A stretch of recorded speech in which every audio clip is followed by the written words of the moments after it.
Ready. Play.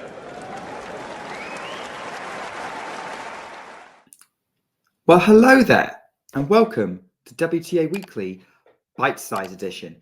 I thought it would be a good idea to record something to wrap up the results of the 250s that happened last week, as our last WTA Weekly episode was previewing the WTA finals, and the next episode, which will be Sunday, is going to be looking back on the WTA finals, and we're probably going to want to dig into all the stories that came out of that. We're already seeing some interesting developing narratives there, with the returns of Iga Swiatek, Elena Rybakina's results so far, Aryna Sabalenka's strong start.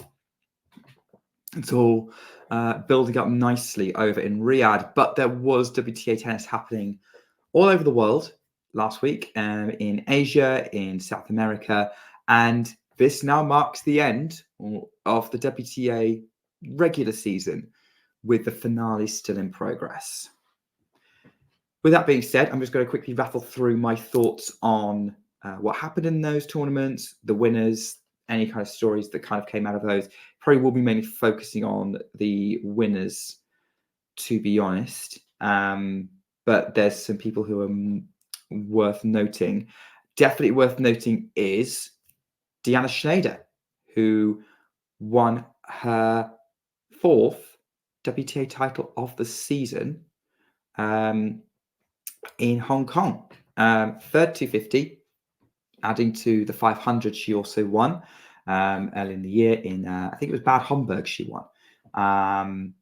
And yeah, 4 titles, only tied with Sabalenka, and only Swiatek has won more. And yeah, she has now got a trophy cabinet rivaling those at the top of the sport, and who knows, that could get bigger and bigger depending on what other tournaments she ends up winning. And I have to say, I did actually catch a few of her matches in Hong Kong. That was the tournament I probably saw the most of, and she was very, very good. I saw her semi-final where she beat Leylah Fernandez. That was a really interesting battle between 2 left-handed players. It was a real tussle for like the first set and a bit, and then Shnaider kind of locked in. Fernandez fell away, and so Shnaider dethroned the defending champion Leylah Fernandez and then crushed Katie Balter in the final.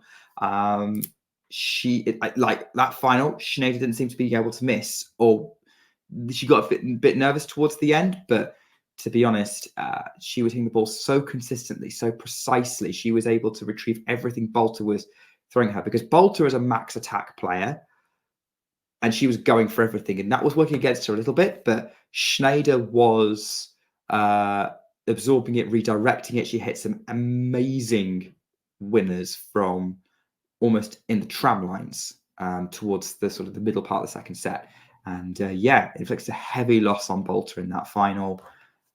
Yeah, Shnaider will now end the season sort of around maybe 12 or 13 in the rankings, depending on the performance of Barbora Krejcikova in the WTA finals. Yeah, we'll have to see how her development takes it. But very exciting prospect for 2025 is Deanna Shnaider. I think she's someone who should be in the conversation for starting to go deeper in bigger events like the 1000s and the Grand Slams. Certainly, she's already made the semis of 1000 this year.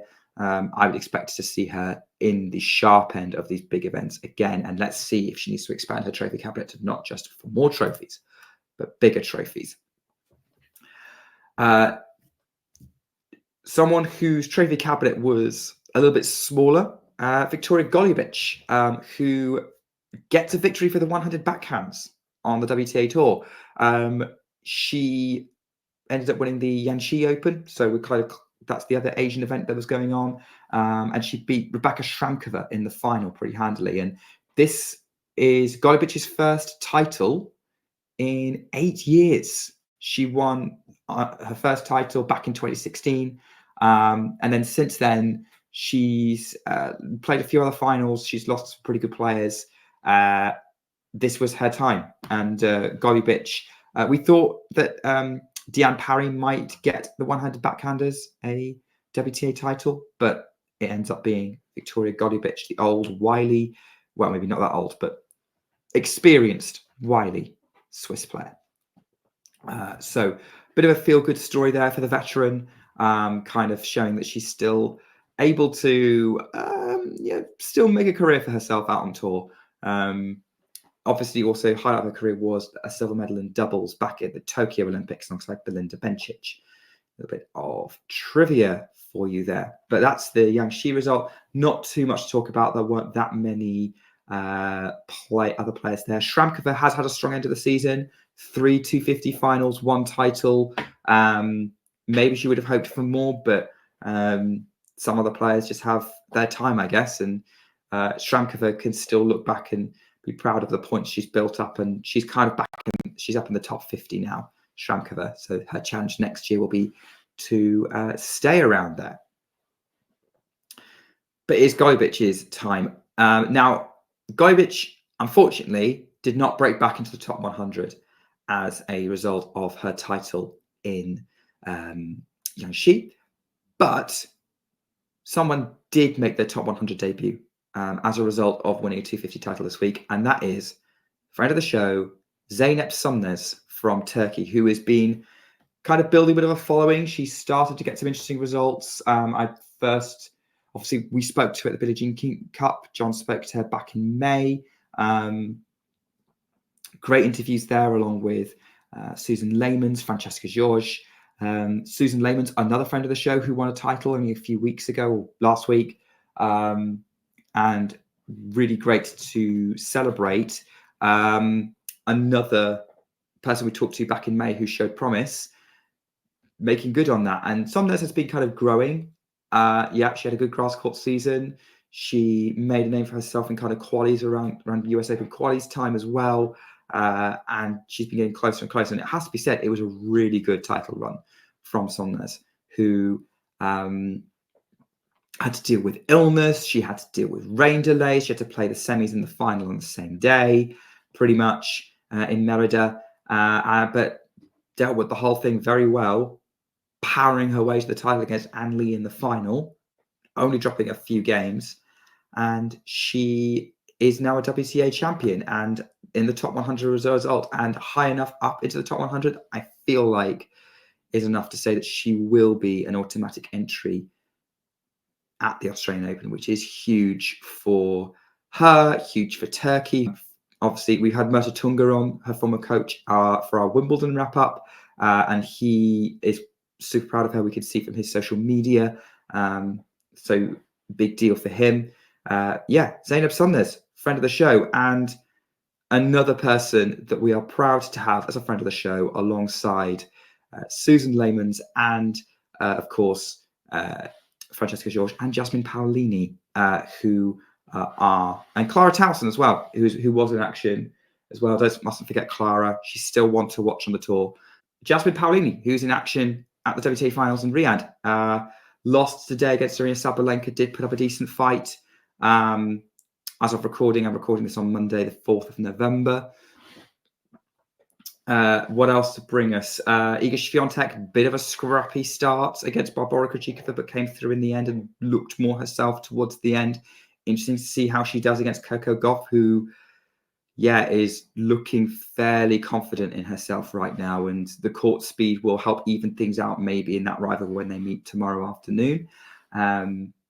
Obviously, we've then got the shootout to see who will stay in the tournament between Krejcikova and Pegula. In the other group that was kind of today, as I said, like Paolini lost to Sabalenka, made the second set close, and she will have to have a shootout with Zheng Qinwen for the other spot in the semi-finals, with Aryna Sabalenka pretty much all but I think she's guaranteed to make it now because Rebecca hasn't won a match. Rebecca's not won a match. I mean, like, if Rebecca had beat Sabalenka, it might be game on for her, but because she did win a set. But Rebecca had a bit of a slow start this WTA finals. Again, maybe when we were talking, I was talking with John in the last show about would we get fresh Rebecca or rusty Rebecca? It does seem to be rusty Rebecca. but there's still hope for 2025 when Goran Ivanisevic kicks in. So a bit of a wrap up of what's happened already in the WTA finals. I'm looking forward to seeing what happens next. All right, I'm going to head off. This has been WTA Weekly Bite Size. I will see you all live on Sunday for WTA Weekly Proper. Until then, take care and keep talking tennis. If you enjoyed this video, make sure you hit that like button. Don't forget to subscribe and click that notification bell so you don't miss out on all things tennis.